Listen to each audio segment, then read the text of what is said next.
David Keene moved through the kitchen with practiced efficiency, his hand steady as he diced onions. The knife blade caught the evening light streaming through the window, each cut precise and measured. 8 years old, Wren sat cross-legged on the counter beside him, swinging her feet and narrating her day at school. Mrs. Peterson said my essay about space was the best in class, she announced, picking at a piece of carrot he'd set aside for her. I wrote about how astronauts have to be brave, but also smart. Like you, Dad. Smart and brave, huh? David glanced at his daughter, noting the way her dark eyes sparkled when she talked about her interests. She had Marla's eyes, but his determination. What else did you write? That sometimes the scariest missions are the ones where you don't know who to trust. Wren tilted her head. Do you think that's true? David paused, the knife hovering over the cutting board. His daughter had a way of asking questions that cut straight to the bone. Yeah, kiddo, I think that's true. Their Friday tradition had started 2 years ago, when Marla began traveling more for work. Dad-daughter Fridays, they called it. David would pick Wren up from school. They'd cook dinner together and spend the evening building puzzles or watching movies. Simple, but it was the best part of his week. The sound of a car door slamming in the driveway made them both look up. David checked his watch. 6:30. Marla wasn't supposed to be back from her marketing convention until tomorrow. Mom's home early, Wren said, but her voice carried none of the excitement David expected. He wiped his hands on a dish towel and moved to the front window. Marla's Honda Accord sat in the driveway, luggage visible in the back seat. She was walking toward the front door, foam pressed to her ear, her movements quick and jerky. The front door opened with a bang. David. Wren. Marla's voice echoed through the house, higher pitched than usual. We're in the kitchen, David called back. Marla appeared in the doorway. Her blonde hair was perfectly styled despite the supposed long drive from Denver. She wore a business suit that looked fresh, no wrinkles from travel. Her smile seemed forced as she approached them. They're my favorite people, she said, kissing the top of Wren's head, then standing on her toes to peck David's cheek. Miss me? We weren't expecting you until tomorrow, David said, studying her face. Dark circles under her eyes suggested she hadn't been sleeping well. How was the convention? Oh, you know how these things are. Boring presentations, terrible coffee. Marla laughed, but it sounded hollow. I managed to wrap up early and thought I'd surprise you both. Her phone buzzed. She glanced at it, and David caught a flicker of something in her expression. Anxiety. Fear. Sorry, I'm called. She stepped into the hallway, lowering her voice. Yes, I'm here now. No, they don't suspect anything. Tomorrow, just like we planned. David kept his expression neutral, but his military training kicked in. Every instinct he'd honed during his years in intelligence was telling him something was wrong. Marla had always been a good liar, but tonight her performance fell off. Dad, Wren whispered, something's weird about Mom. He looked down at his daughter. Kids picked up on things adults missed. What do you mean? She smells different, and she keeps looking at her phone like she's scared of it. Before David could respond, Marla returned, tucking her phone into her purse with deliberate care. So what's for dinner, chef? She directed the question at David, but her eyes swept the kitchen, taking inventory. And Wren, sweetheart, why don't you go wash up? I want to hear all about your week. We're making stir-fry, Wren said. Dad was teaching me how to cut vegetables properly. That's wonderful. Marla's smile looked painted on. Your father knows all about cutting things, doesn't he? The comment hung in the air. David felt Wren tense beside him. I'll go set the table, Wren said quietly, sliding down from the counter. I'm going to wash up. Their daughter left the room. Marla moved closer to David. She placed her hand on his chest, but instead of the familiar warmth he used to feel, her touch felt calculating. I missed you, she said. Did you? The question came out sharper than he intended. Her eyes flashed. Of course I did. Why would you ask that? Before he could answer, 3 sharp knocks echoed from the front door. Both David and Marla froze. The knocks came again, more insistent this time, followed by a voice calling from outside. "Mommy, Dad." "It's me." David's blood turned to ice. He looked at Marla, who stood 3 feet away from him, her face pale. The voice outside was Marla's voice. Exactly Marla's voice. "Dad, that's not Mom," Wren said from the dining room, her voice small and scared. "We need to hide." David didn't hesitate. 8 years in military intelligence had taught him to trust his gut, and right now his gut was screaming danger. He grabbed Wren's hand and pulled her toward the kitchen pantry. "Get in," he whispered. The pantry was narrow but deep, filled with shelves of canned goods and dry storage. David positioned himself where he could see through the slats in the door. Wren pressed against his back, trembling. Through the gaps, they watched Marla walk toward the front door. Her movements were calm, deliberate. She wasn't surprised by the voice. She wasn't afraid. She cracked the door open, her body blocking most of the view. "What are you doing here?" Marla's voice was sharp, irritated. "You weren't supposed to come yet." David couldn't see who was outside, but he could hear the response. The voice was Marla's voice, but flatter, more mechanical. The timeline moved up. "He's becoming suspicious." "I can handle him," Marla said. "We stick to the original plan. No changes. Tomorrow night, as discussed." "Are they here?" "Yes, they're both here." "But good. Remember, it has to look natural. No mistakes." David felt Wren's small hand grip his shirt. His mind raced, processing what he was hearing. Someone was using voice technology to copy Marla's speech patterns. Someone was planning something for tomorrow night. Someone wanted both him and Wren present. Marla stepped back, and for a brief moment, David caught sight of the person outside. A woman who looked identical to Marla, but something was off. Her movements were too precise, her expression too neutral, like a photograph come to life. "I'll call you when it's done," Marla said. "Don't come back here until then." The door closed. David heard the deadbolt slide home. Marla stood with her back to the door for a long moment, her head bowed. When she finally turned, her mask of perfection had slipped. She looked tired, older, desperate. David waited until she moved toward the kitchen, then carefully opened the pantry door. He put his finger to his lips when Wren started to speak. They needed to be smart about this. In the kitchen, Marla moved around with nervous energy, straightening things that didn't need straightening. She checked her phone constantly. David crept closer to Wren. "I need you to tell me something," he whispered directly into her ear. "Has Mom been acting strange lately?" Wren nodded vigorously. "I saw her in the garage yesterday. She was talking to someone on the phone." "She said." Wren's voice broke slightly. "She said you were a liability. She said she'd be rich soon." The confirmation hit David like a punch to the gut. His wife, the mother of his child, was planning something against them. The mention of money suggested it wasn't just personal. "Did she see you?" he whispered. "No. I was getting my bike. She didn't know I was there." David's mind shifted into tactical mode. He needed information, and he needed to move fast. In the garage, hidden behind a false panel he'd installed years ago, was a hard drive containing surveillance footage from the house. He'd set up the system after retiring old habits from his intelligence days. Marla knew about it, but thought it only recorded the exterior. "Wren, I need you to stay here and watch Mom. If she comes looking for us, you cough twice, okay? Where are you going?" "To get some answers." David slipped out through the kitchen's back door and moved along the side of the house. The early October air was crisp, carrying the scent of burning leaves from a neighbor's yard. Normal suburbia, hiding deadly secrets. In the garage, he quickly accessed the hidden panel. The hard drive contained weeks of footage, but David fast-forwarded to the previous day. There on the screen was Marla in their garage, talking animatedly on her phone. He turned up the audio and listened, his jaw tightening with each word.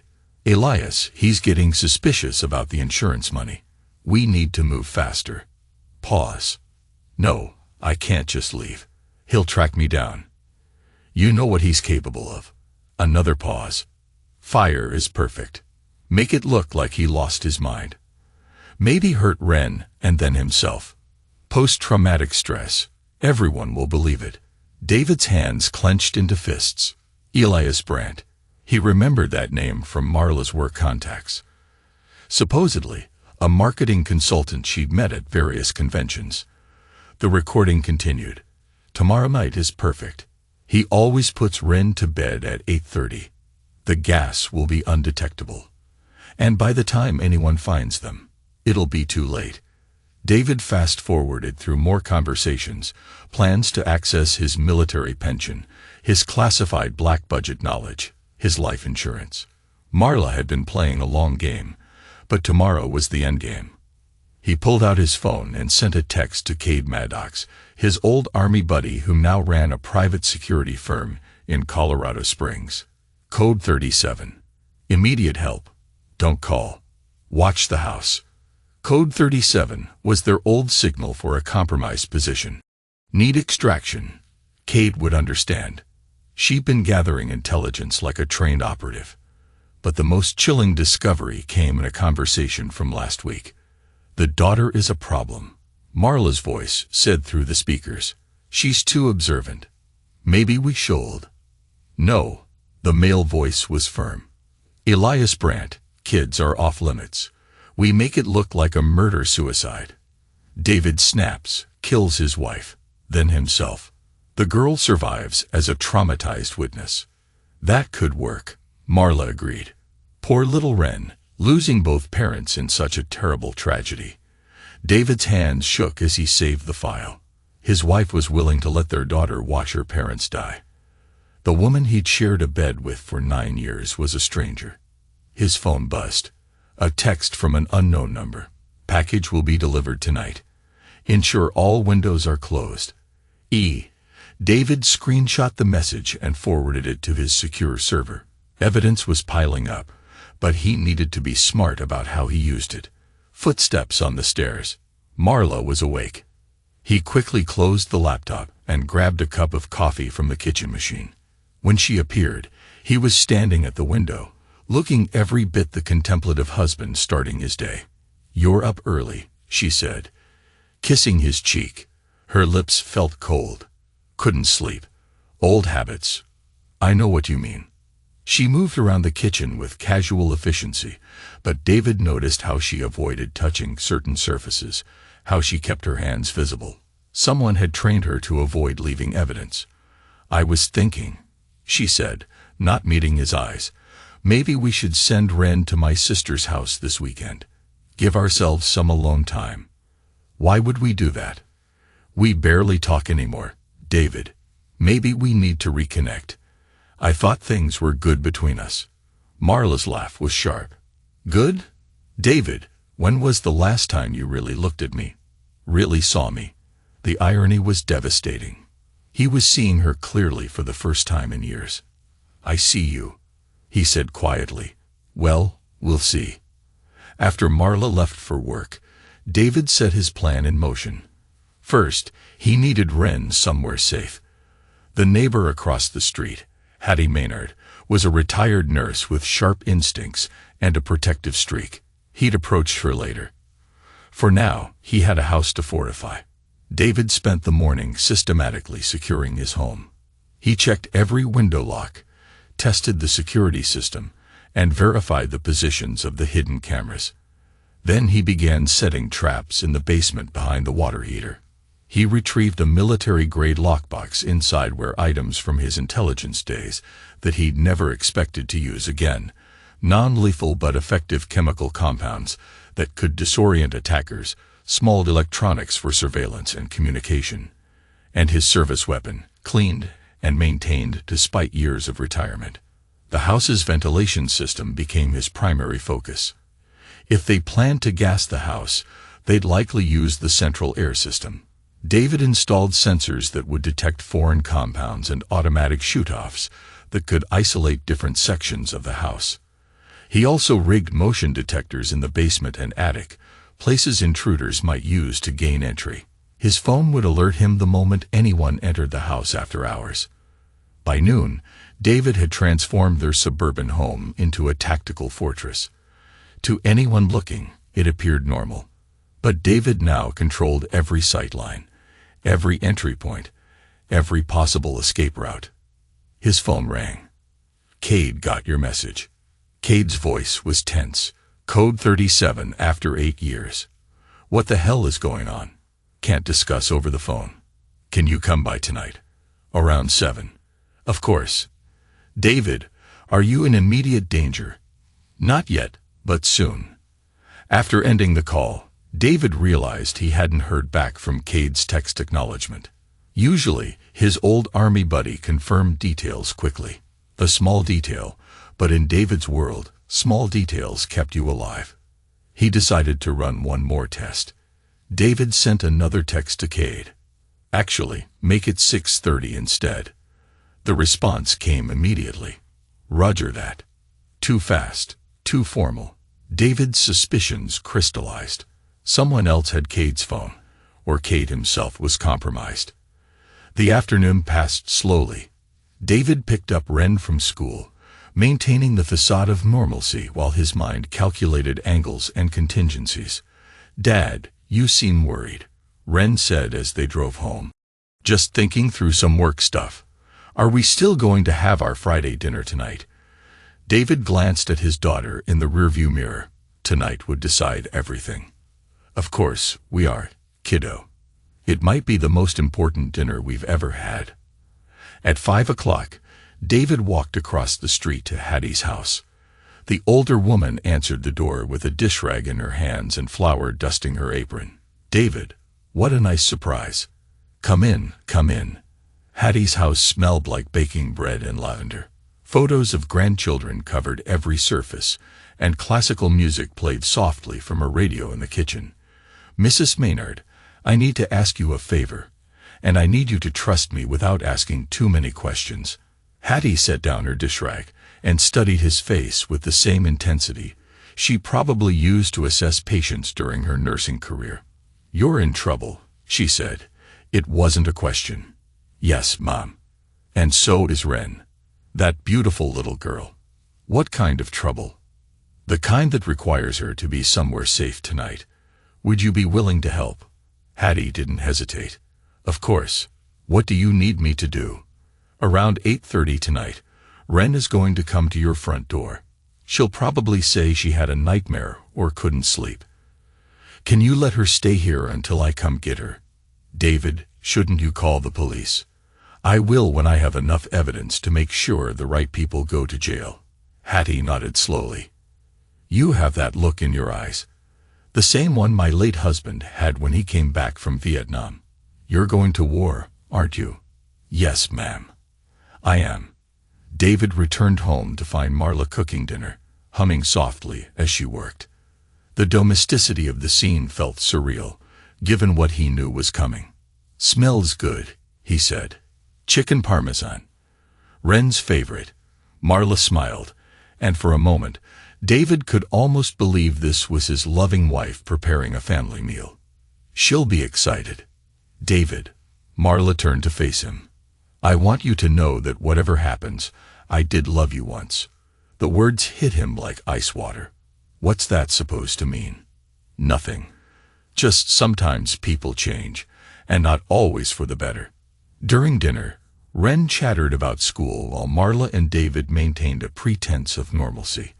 But David noticed things: how Marla barely touched her food, how she kept checking her phone, how she flinched every time a car passed outside, like a T-15.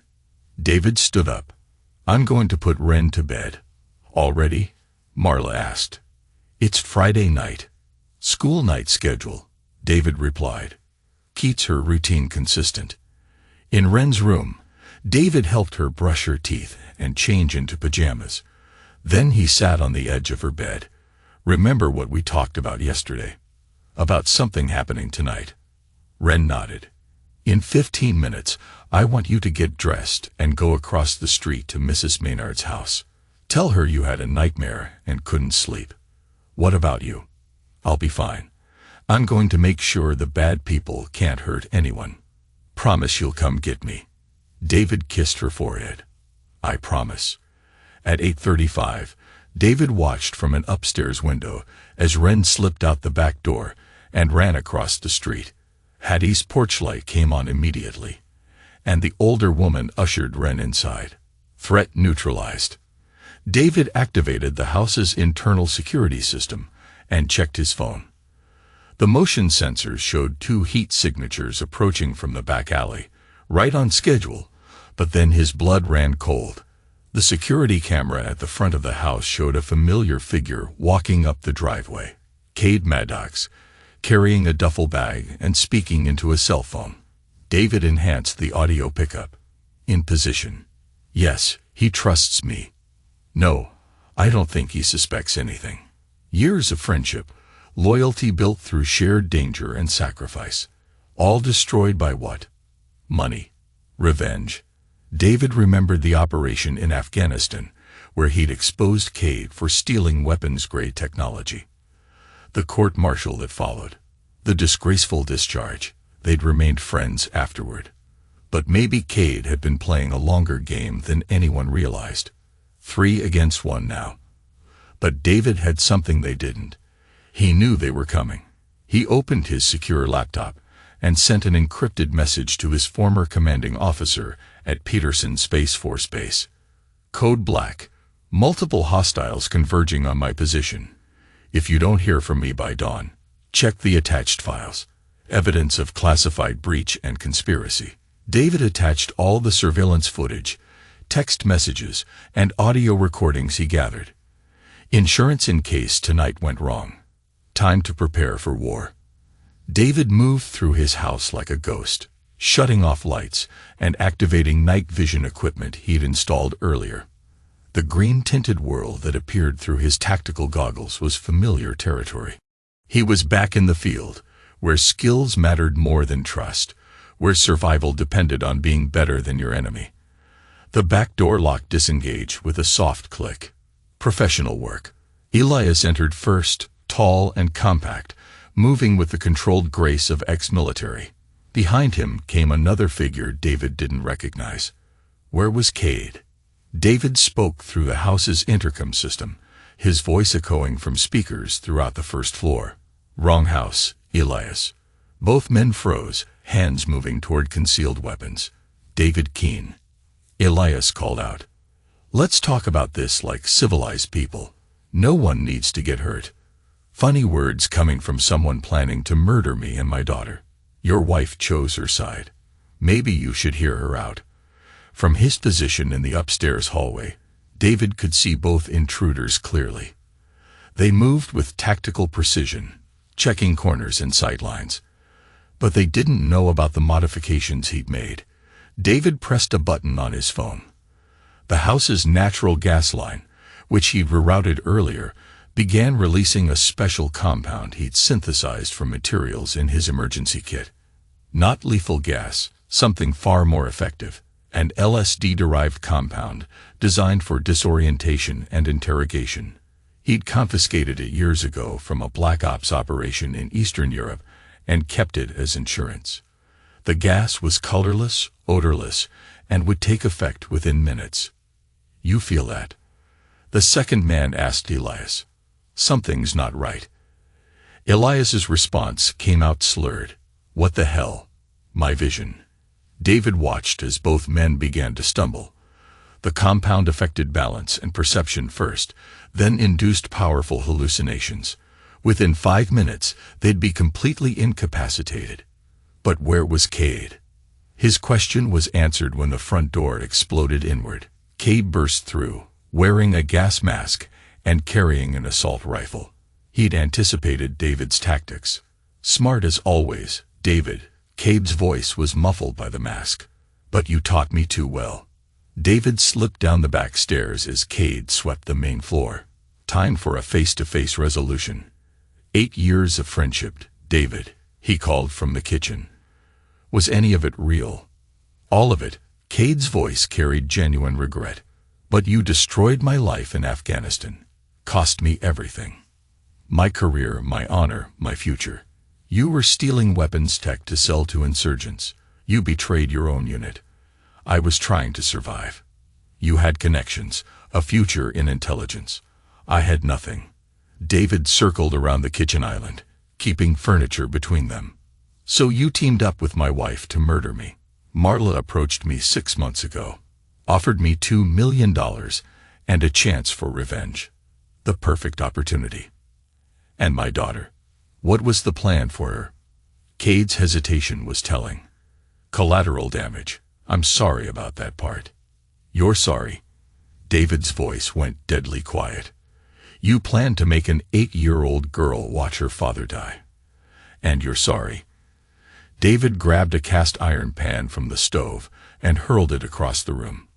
Not at Cade, but at the light switch. The kitchen plunged into darkness. Training took over. David moved by memory and instinct.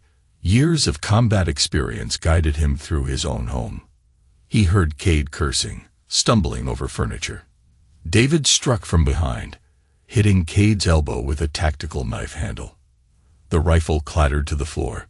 Cade spun around, throwing a wild punch that David easily avoided. They grappled in the darkness. Two soldiers who knew each other's fighting style intimately. But David had one advantage. Righteous fury. Cade was fighting for money. David was fighting for his daughter's life. A knee to Cade's solar plexus dropped him to the floor, gasping. David zip-tied his hands and dragged him into the living room, where Elias and his companion were writhing on the floor, lost in chemical nightmares. David removed Cade's gas mask and activated his phone's video recorder. Time for confessions. Tell me about the plan, David said, pressing the knife against Cade's throat. Go to hell. David increased the pressure. A thin line of blood appeared. My daughter's safety depends on knowing everything. Talk. Fear won over loyalty. Gas the house. Make it look like you snapped. Murder-suicide. Marla inherits everything. Splits it with Elias. Am I classified knowledge? Sell it to the highest bidder. Elias has connections and foreign intelligence. David's phone recorded every word. He'd already set it to upload automatically to secure servers. The eye in the corner showed Elias had begun talking to hallucinations. David turned on the living room lights and pointed his phone at the man. State your name and explain your involvement in the conspiracy against David Keene. The drug had destroyed Elias's mental filters. He confessed everything. The year-long affair with Marla. The detailed plans for David's murder. The foreign contacts who would pay for stolen intelligence. Even the backup plans if the initial attempt failed. Every word was recorded. Every detail preserved. But David wasn't finished. He had one more confrontation waiting. Scene 2. Marla's last card. Marla stood in the doorway to the living room, taking in the scene. Cade zip-tied and bleeding. Elias and his partner rolling on the floor in drug-induced terror. Her husband holding a knife with practiced ease. You knew, she said, not a question. That's impossible. I was careful. I covered everything. You covered your digital tracks, but you forgot about the human element. Ren heard you in the garage. She told me you called me a liability. Marla's face went pale. You used our daughter as a spy. I protected our daughter from her murderous mother. They stared at each other across the wreckage of their marriage. David saw her calculating, looking for angles, possible escapes. Where is she? Marla asked. Where's Ren? Somewhere you can't hurt her. I would never hurt our daughter. This was about us, David. About what you turned me into. Why turned you into? David's voice remained steady, but fury burned beneath the surface. I loved you. I trusted you with everything. You never saw me. Marla snapped. 8 years married to David Keene. War hero, intelligence analyst. I was just an accessory to your story, so you decided to kill me. I decided to take control of my life. David held up his phone, showing that he was recording. Confess. On camera. Tell everyone how you plan to murder your husband and orphan your child. Marla stepped closer, and David saw the woman he'd married flickering beneath the calculating stranger she'd become. We were supposed to be a team, she whispered. You pick your team, David replied. I picked survival. I never wanted to go this far. Elias convinced me it was the only way. You had choices. You chose wrong. Marla's composure finally shattered. I was drowning, David. Drowning in your silence, your nightmares, your walls. Do you know what it's like being married to a ghost? That doesn't justify murder. No, she admitted. It doesn't. David heard sirens in the distance. His encrypted message to Peterson had triggered the appropriate response. Military police would be here soon, along with federal agents. The police are coming, he said. You can confess willingly, or they'll find the evidence anyway. Bank records, communications, DNA evidence in this house. Your choice. Marla looked at Cade, barely conscious and bleeding. At Elias, mumbling incoherently about spiders crawling on his skin. At the wreckage of her grand plan. I want immunity, she said. You're not in a position to negotiate. Information about Elias' contacts. Foreign agents who were paying for your classified knowledge. I can give them names, locations, operational details. David considered this. Military intelligence would want those names. You'll testify against everyone involved. Yes. Full confession on record. Yes. And you'll sign away all custody rights to Ren. Marla flinched as if he'd struck her. David, please. She's my daughter too. You plan to let her watch me die. You don't get to be her mother anymore. Tears appeared in Marla's eyes, but David felt nothing. The woman crying was a stranger who'd stolen his wife's face. The sirens were closer now. Red and blue lights flashed through the windows. Choose, David said. 6 months later, David stood on the porch of a cabin in Montana, watching Ren ride her bike across a meadow that stretched toward snow-capped mountains. The air was clean and thin, carrying the scent of pine and wildflowers. Hattie emerged from the cabin, carrying 2 cups of coffee. At 70, she'd adapted to mountain life with the same determination she'd shown as a nurse. She'd moved with them from Colorado, becoming Ren's unofficial grandmother and David's trusted friend. She's doing better, Hattie said, settling into the chair beside David. The nightmares are less frequent. David agreed. Dr. Martinez says she's processing the trauma well. Children are resilient, especially ones raised by good fathers. David watched his daughter navigate a small hill on her bike, her face bright with concentration and joy. The trials had been difficult, but they'd emerged stronger. Ren understood that bad people had tried to hurt them, but her father had kept them safe. Simple enough for a child's mind to process. Any word on Marla's sentencing? Hattie asked. 25 years minimum. She kept her end of the bargain about the intelligence network, but conspiracy to commit murder carries a heavy price. And the others? Elias died in federal custody. Heart attack, probably brought on by the psychological drugs. Kate got life without parole. His accomplice pled guilty in exchange for 30 years. David had testified at all the trials. His recorded evidence proved decisive. The conspiracy had unraveled completely once investigators began pulling threads. The foreign intelligence network Elias had worked with was rolled up across 3 continents. His phone buzzed. A message from his publisher. Final draft approved. The Perfect Trap will be in bookstores next month. Congratulations on an incredible story. David had written the memoir under a pseudonym, changing names and some details to protect Ren's privacy.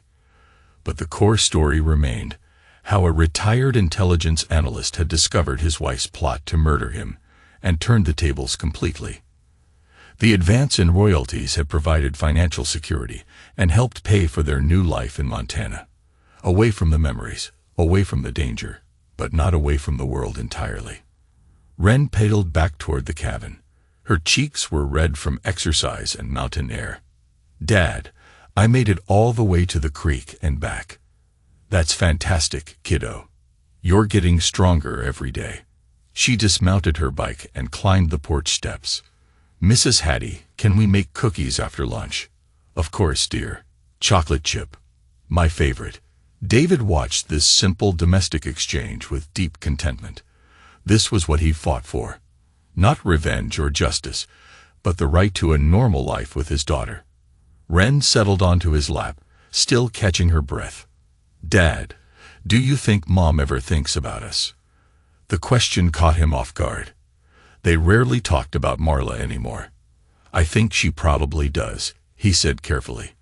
But sometimes people make choices that hurt the people they love. Your mom made that kind of choice. Do you miss her? David considered the question honestly. I missed the person I thought she was, but that person wasn't real. I'm glad we're here now with Mrs. Hattie and the mountains and my bike. Me too, kiddo. Me too. As the afternoon faded into evening, David prepared dinner while Hattie and Wren baked cookies.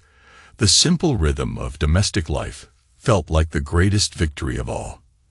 Later, after Wren was asleep, David sat at his desk and opened a journal. He'd started writing in it every night, not for publication, but for perspective. Tonight's entry would reflect on justice, survival, and sometimes the terrible prices people paid for their choices. Outside his window, the Montana wilderness stretched endlessly under a canopy of stars. In this place, far from the suburban battlefield where he'd fought for his and Wren's lives, David had found something he'd lost years ago in the military. Peace. He wrote the final words of a journal entry. In war, there's no justice, only the ones who live long enough to write the truth. Then he closed the journal and went to check on his daughter, sleeping safely in a house where no one could hurt her. The war was over. They had won.